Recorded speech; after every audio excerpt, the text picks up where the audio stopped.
he performed a series of magnificent exploits in the Mediterranean.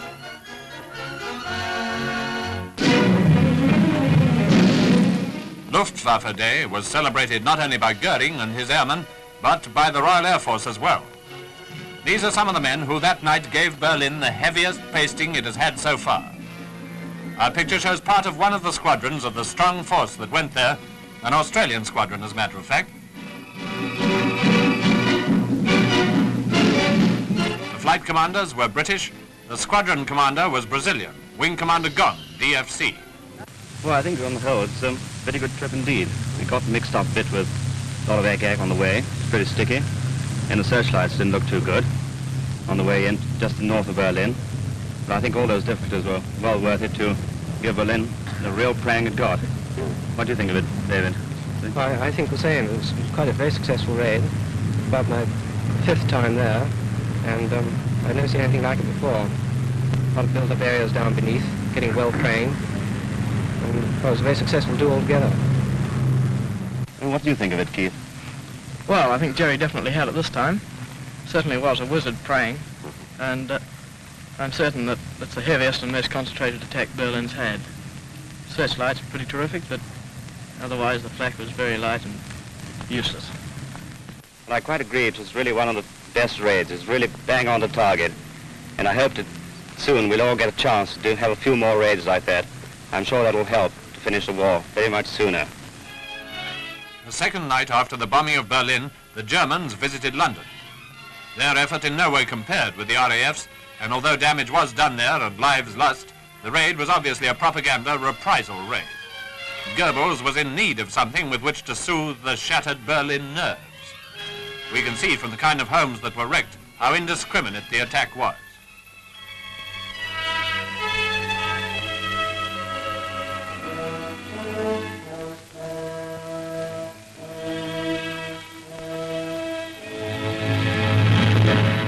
Round-the-clock bombing by the RAF has recently set up new records for intensity of attack.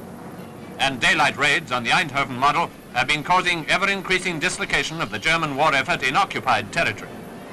Great damage has been done by day and night, and we have Mr. Churchill's word for it that even this big offensive will be improved upon.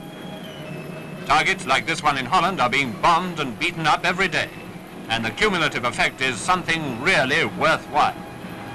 Factories, transport, shipping and docks afford many targets at widely separated points on the continent, so strung out that the German fighter squadrons are unable to protect them from the RAF. The first bars of the prelude to the opening of a second front in Europe.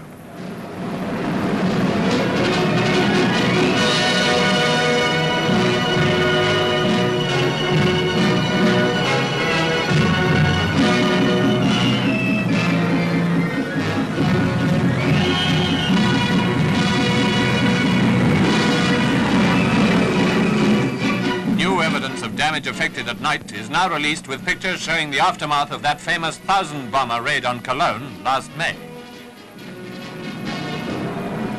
The cathedral, top left, has not been bombed, though as we can see it's very close to the railway station. The station wasn't hit on the 1,000-bomber occasion, but in the course of Cologne's many raids it has been damaged and repaired a number of times. Widespread damage was caused on Cologne's big night. Some of the worst havoc is indicated by the lines enclosing areas of devastation, areas that total over 600 acres. Hundreds of buildings in the administrative center of the city have been burnt out. Under the magnifying glass, it's easier to see the result of British incendiaries. They burned furiously there. Whole blocks must have been ablaze that night. They're completely gutted, as you can see.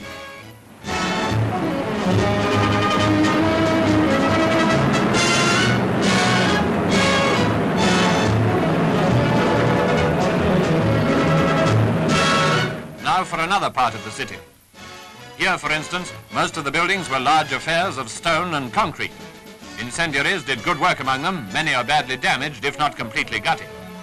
It'd take days to examine the whole area in detail, but we can get a pretty good idea from these special diagrammatic views. Crossing the River Rhine, we find evidence of factory damage. 250 factory buildings altogether had been thoroughly dealt with during that night in May. Cologne is one of the most important RAF targets in Germany, not only because of its production plants, but also because it's a center of communications, a vital link in the Nazi network. During their 113th raid on the city, and what a blitz it was. This was about halfway through the raid when our incendiaries had taken a good hold and large fires were burning. The aircraft taking the picture was flying at well over 20,000 feet, and the area covered by the film is about 6 square miles. The biggest fire photographed was nearly a mile in extent. The temperature outside the plane was 80 degrees of frost. Down there in the blazing city, it was nearly as hot as hell and rising steadily. Germany started this kind of argument, believing that no one could answer back. But the last word will certainly come from the Royal Air Force.